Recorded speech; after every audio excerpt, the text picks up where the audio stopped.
My parents demanded I invite my brother who slept with my ex to my wedding, so I invited the one person they betrayed most and chaos broke loose. Final part. The reception continued, and despite the chaos, we managed to salvage what was left of the night and enjoy ourselves. After the ceremony wrapped up, I finally had a moment to check my phone, only to find it flooded with messages from my family. And that's when it hit me, I had completely forgotten about my brother. I assumed he left after my parents were thrown out, but no, he was still at the wedding. Not only that, but he had gone live on social media in full tears, ranting about how ungrateful I was for throwing our parents out of my own wedding. Apparently, he was spinning this whole story for his followers, saying how I had been a nightmare my entire life. He claimed that I'd always been jealous of him, that I never appreciated the love and support the family gave me. He made it sound like I was some selfish brat who mistreated him, always trying to one-up him or push him aside. He said I ruined the family's reputation by inviting uncle and then had the audacity to disrespect my parents at the most important day of my life. His live stream was full of exaggerated drama, like claiming I'd always been a problem and that I was difficult to love, and how he had tried so hard to be a good brother, but I had pushed him away. According to him, he was the perfect son who carried the family, while I was some rebellious ungrateful disaster who didn't know the meaning of family. The comments were eating it up too, with people sending him sympathy and saying things like, "How could your own brother do that? And you deserve better, you're too good for him." I couldn't believe it. He was hijacking my wedding to paint himself as the golden boy. Instead of enjoying my wedding, I was completely trapped by my brother's drama. It was like I couldn't escape my family's chaos even on my big day. I needed to get away, so I called Grandpa hoping for some sanity. Turns out Grandpa and Uncle had been together the whole time after their little one-on-one during the wedding. When Grandpa picked up, he actually sounded kind of peaceful.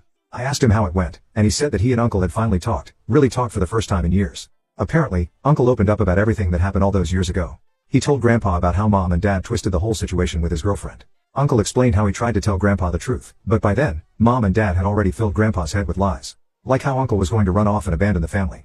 They even told Grandpa that Uncle didn't care about what he thought and would elope no matter what. Uncle was heartbroken when Grandpa gave him that ultimatum: break up with his girlfriend or be disowned. Grandpa was shocked hearing all of this because he thought Uncle had just decided to leave. But Uncle explained that after Grandpa had that minor shock and ended up in the hospital, Mom wouldn't let him visit. She told him that Grandpa didn't want to see him and had made up his mind to cut him off. Uncle believed her, of course, and didn't want to cause more problems, so he just left.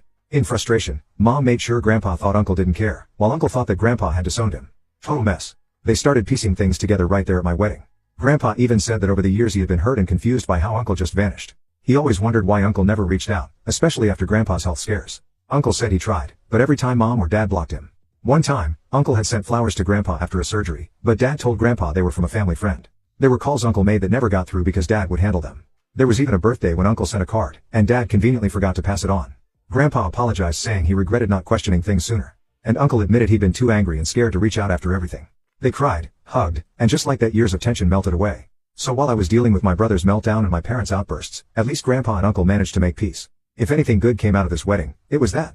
I decided to sue my brother for defamation because I'm so done with this family. My uncle and Grandpa are supporting me and said that he also wants to sue my parents for manipulation and mental harassment.